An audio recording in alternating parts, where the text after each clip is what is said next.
ಪಾಶುಪತಾಸ್ತ್ರ ಹಿಂದೂ ಪುರಾಣಗಳ ಪ್ರಕಾರ ಅತ್ಯಂತ ಭಯಂಕರವಾದ ಅಸ್ತ್ರಗಳಲ್ಲಿ ಪಾಶುಪತಾಸ್ತ್ರ ಒಂದಾಗಿದೆ. ಇದು ಶಿವನ ಅತ್ಯಂತ ಶಕ್ತಿಶಾಲಿ ಆಯುಧ. ಇದನ್ನು ಕಣ್ಣು, ಮನಸ್ಸು, ಮಾತು ಅಥವಾ ಬಿಲ್ಲುವಿನಿಂದ ಪ್ರಯೋಗಿಸಬಹುದು. ಇದು ವಿಶ್ವದಲ್ಲಿನ ಸಮಸ್ತ ಜೀವಕೋಟಿಯನ್ನು ಕ್ಷಣಾರ್ಧದಲ್ಲಿ ನಾಶ ಮಾಡಬಲ್ಲ ಶಕ್ತಿಯುಳ್ಳದ್ದು. ಅರ್ಜುನನು ಶಿವನಿಗೋಸ್ಕರ ಘೋರ ತಪಸ್ಸು ಮಾಡಿ ಇದನ್ನು ಪಡೆಯುವನು. ಆದರೆ ಇದನ್ನು ಸಾಮಾನ್ಯರ ಹಾಗೂ ಶಕ್ತಿ ದುರ್ಬಲಗೊಂಡ ಶತ್ರುಗಳ ಮೇಲೆ ಪ್ರಯೋಗಿಸಬಾರದು ಎಂದು ಶಿವನ ಆಜ್ಞೆಯಾಗಿತ್ತು. ಮಹಾಭಾರತದ ಯುದ್ಧದಲ್ಲಿ ಅರ್ಜುನನು ಇದನ್ನು ಪ್ರಯೋಗಿಸಲಿಲ್ಲ. ಯಾಕೆಂದರೆ ಸಮಸ್ತ ಸೃಷ್ಟಿಯನ್ನು ನಾಶ ಮಾಡುವ ಉದ್ದೇಶವಿಲ್ಲ. ಕಾರಣ ಆ ಯುದ್ಧವು ಕೇವಲ ಅಧರ್ಮದಿಂದ ಕೂಡಿದ್ದ ಕೌರವರ ಜೊತೆಗಿನ ಯುದ್ಧವಾಗಿತ್ತು. ಬ್ರಹ್ಮಶಿರೋನಾಮಕ ಇದು ಸಾಧಾರಣ ಬ್ರಹ್ಮಾಸ್ತ್ರಕ್ಕಿಂತ 4 ಪಟ್ಟು ಹೆಚ್ಚಿನ ಶಕ್ತಿವಂತ ಆಯುಧವಾಗಿದೆ. ಬ್ರಹ್ಮದೇವನ 4 ತಲೆಗಳ ಶಕ್ತಿ ಈ ಅಸ್ತ್ರಕ್ಕೆ ಇರುವುದು. ಇದನ್ನು ಪ್ರಯೋಗಿಸಿದ ಕಡೆ ಭಯಂಕರವಾದ ಅಗ್ನಿಗೋಳಗಳು ಬೀಳುತ್ತವೆ ಹಾಗೂ 12 ವರ್ಷಗಳ ಕಾಲ ಮಳೆಯ ಅಭಾವವಿದ್ದು ಒಂದು ಗರಿಕೆ ಕಡ್ಡಿ ಕೂಡ ಬೆಳೆಯದು. ಮಹಾಭಾರತದ ಯುದ್ಧದ ಅಂತ್ಯದಲ್ಲಿ ಅಶ್ವತ್ಥಾಮ ಹಾಗೂ ಅರ್ಜುನ ಒಬ್ಬರಿಗೊಬ್ಬರು ಇದನ್ನು ಪ್ರಯೋಗಿಸಿಕೊಳ್ಳುತ್ತಾರೆ.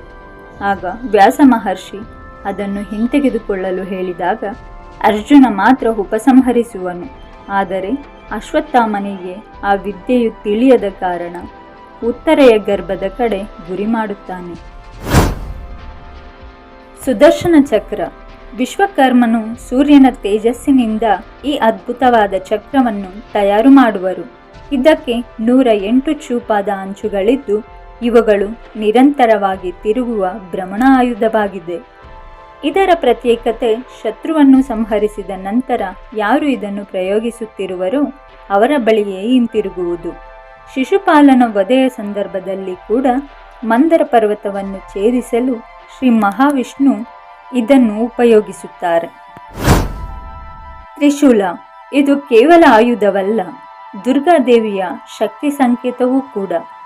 ಸೃಷ್ಟಿ, ಸ್ಥಿತಿ, ಲಯ ಹಾಗೂ ಭೂತ, ಭವಿಷ್ಯತ್, ವರ್ತಮಾನ ಕಾಲಗಳಿಗೂ ಪ್ರತೀಕ.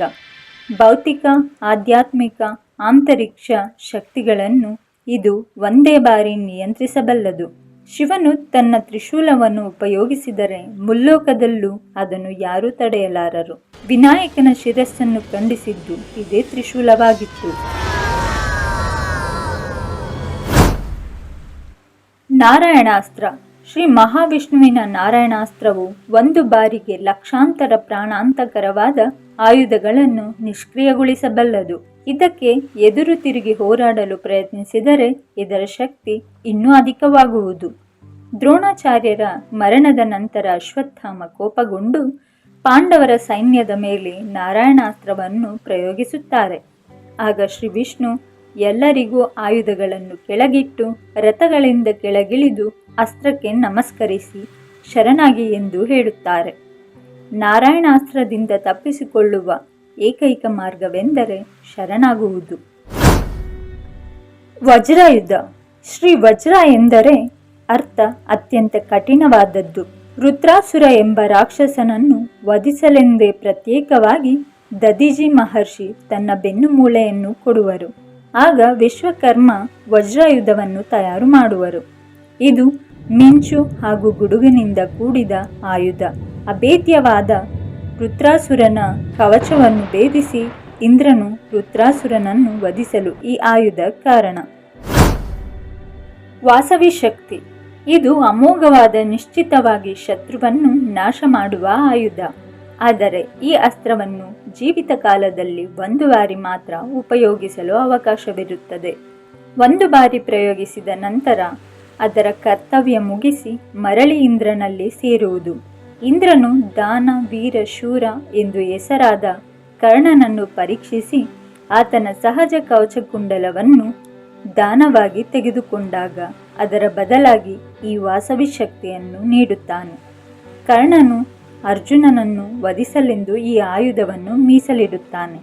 ಆದರೆ ಶ್ರೀಕೃಷ್ಣನ ವ್ಯೂಹದಿಂದ ಕುರುಕ್ಷೇತ್ರ ಯುದ್ಧದಲ್ಲಿ ಇದನ್ನು ಘಟೋತ್ಕಚನ ಮೇಲೆ ಪ್ರಯೋಗಿಸಲಾಗುವುದು.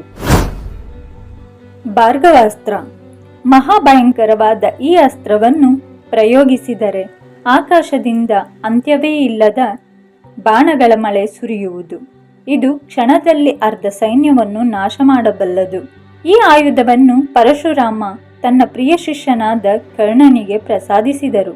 ಕುರುಕ್ಷೇತ್ರ ಯುದ್ಧದಲ್ಲಿ ಕರ್ಣನು ಇದನ್ನು ಪ್ರಯೋಗಿಸಿದಾಗ ಪಾಂಡವ ಸೈನ್ಯದಲ್ಲಿ ಲಕ್ಷಗಟ್ಟಲೆ ಮಂದಿ ಸೈನಿಕರು ಪ್ರಾಣವನ್ನು ಕಳೆದುಕೊಳ್ಳುತ್ತಾರೆ. ವೈಷ್ಣವಾಸ್ತ್ರ ಇದು ಶತ್ರುಗಳನ್ನು ನಾಮರೂಪಗಳಿಲ್ಲದೆ ನಾಶ ಮಾಡುವ ಅತ್ಯಂತ ವೇಗವಂತವಾದ ಅಸ್ತ್ರ. ಇದನ್ನು ತಡೆಯುವುದು ಇತರರಿಗೆ ಅಸಾಧ್ಯ. ಸಾಕ್ಷಾತ್ತು ಶ್ರೀ ಮಹಾವಿಷ್ಣು ಹಾಗೂ ಅವರ ಅವತಾರಗಳಿಗೆ ಮಾತ್ರ ಸಾಧ್ಯ.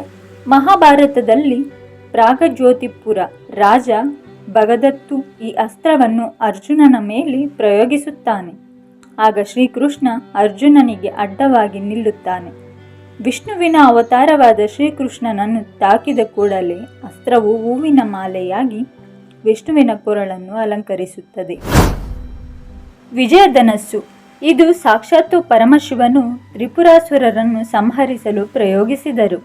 ಈ ಧನಸ್ಸಿನಿಂದ ಬರುವ ಬಾಣಗಳಿಗೆ ಪ್ರತಿ ಬಾರಿಯೂ ಹೊಸ ಹುಮ್ಮಸ್ಸಿನಿಂದ ಹೆಚ್ಚು ಶಕ್ತಿ ಹೊರಬರುತ್ತಿತ್ತು.